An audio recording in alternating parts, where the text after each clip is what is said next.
Mon voisin est-il sous protection des témoins? Vous connaissez ces voisins vraiment louches? Eh bien, c'est mon voisin. Ils ne sortent jamais. Ils restent juste à l'intérieur avec les stores et les rideaux toujours tirés, ou quand ils sortent, c'est toujours dans une voiture ou un taxi, comme si quelqu'un venait les chercher. Toujours avec des lunettes de soleil. Jamais dans le jardin. Je ne les vois jamais parler à qui que ce soit dans la rue. Je ne les ai jamais vus à l'épicerie, marchant dans la rue ou avec qui que ce soit, à part la personne qui conduit la voiture qui vient les chercher. Qu'est-ce que c'est que ça? C'est comme s'ils étaient des ermites. Mais pourquoi? Ont-ils une sorte de problème mental? Je suis comme un détective. On peut dire que je suis un pro dans ce genre de choses. J'ai regardé toutes les séries policières sur Netflix. Et si ce n'était pas suffisant, j'ai même fréquenté l'école de police. 2 plus 2 font 4. C'est clair pour moi. Mon voisin est définitivement sous protection des témoins. Vous connaissez ces reportages sur des personnes dont la vie est en danger?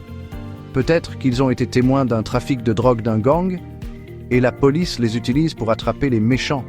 Il doit y avoir un patron qui tire les ficelles. Peut-être qu'ils ont vu une fusillade au volant et ont pris une photo de la plaque d'immatriculation. Peut-être qu'ils ont vu le visage de l'agresseur et qu'ils sont les seuls à pouvoir résoudre ce crime horrible. Peut-être qu'ils ont vu quelqu'un voler dans les troncs de l'armée du salut et peuvent les identifier. Peut-être qu'ils ont vu quelqu'un voler à la caisse automatique du supermarché. Oui, ça a toutes les caractéristiques. Je veux dire, en tant que détective, je doute parfois de ce genre de choses, mais je sais. Je peux repérer ce genre de choses. Par exemple, j'ai remarqué en changeant l'huile que le mécanicien n'avait pas serré le collier qui arrête l'huile. Je n'ai pas peur. Je le lui ai dit, j'ai menacé de le poursuivre en justice et je lui ai dit qu'il devait assumer ses actes. Il m'a insulté. Il m'a traité de fou, mais je m'en fichais. Je veux dire, ce n'était pas le premier acte maléfique que j'ai vu et je confronte toujours le malfaiteur.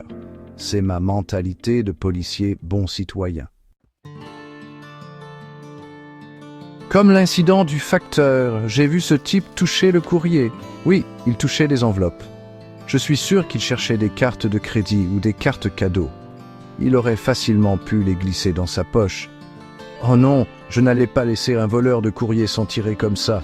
Il n'arrêtait pas de dire qu'il arrangeait juste le courrier pour que tout rentre dans la boîte aux lettres. Tu peux le croire? J'ai menacé de le signaler à son patron. Après qu'il ait expliqué qu'il n'avait rien fait de mal, je lui ai dit que j'avais vu ce que j'avais vu. Il m'a traité de fou et m'a insulté. Un détective doit s'exprimer. Je ne fuis pas le danger. Je cours vers lui et je recherche la justice. J'ai toujours voulu être policier. Vous vous souvenez que je vous ai dit que j'avais fréquenté l'école de police? Laissez-moi vous raconter ce qui s'est passé là-bas. J'ai vu ce que faisait l'officier, instructeur, pendant l'entraînement. Il mettait les stagiaires dans ces situations difficiles, presque impossibles, pour voir comment ils réagiraient. Je l'ai tout de suite démasqué. Il ne voulait pas de concurrence, quelqu'un qui remettrait en question son autorité, prendre son travail, sa retraite. Jamais de la vie. Il n'allait pas laisser ça arriver.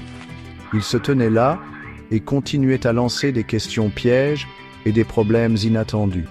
C'était probablement l'un de ces flics corrompus. Vous savez, corrompus de mèche avec des criminels.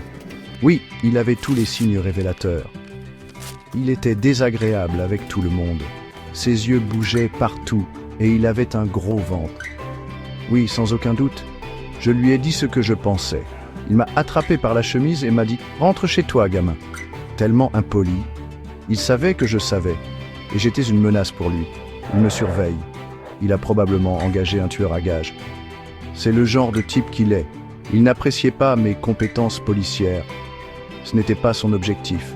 Son objectif était de protéger son territoire et son pouvoir. Je n'arrive pas à croire que je vais dire ça, mais je vais aller voir le voisin. Je pense que cet officier instructeur a engagé un tueur. Vous savez, le genre qui vous coule dans le béton et vous tire une balle dans la tête. Oh non, c'est mauvais.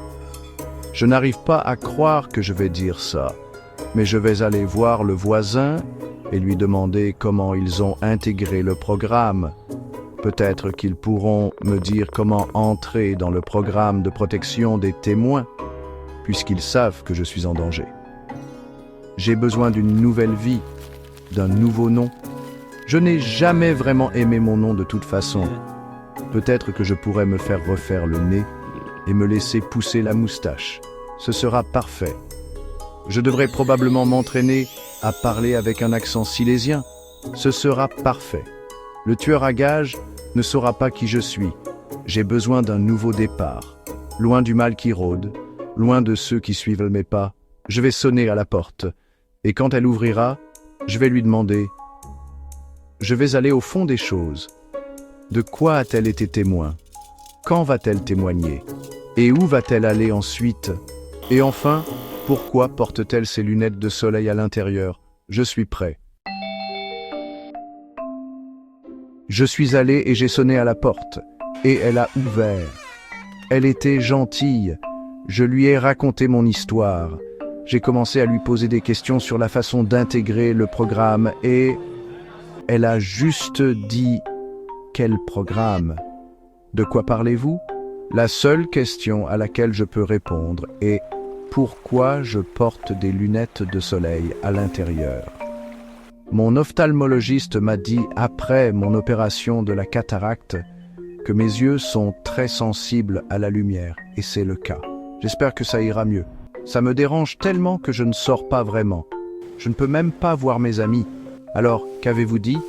Posez. Programme? Quel programme?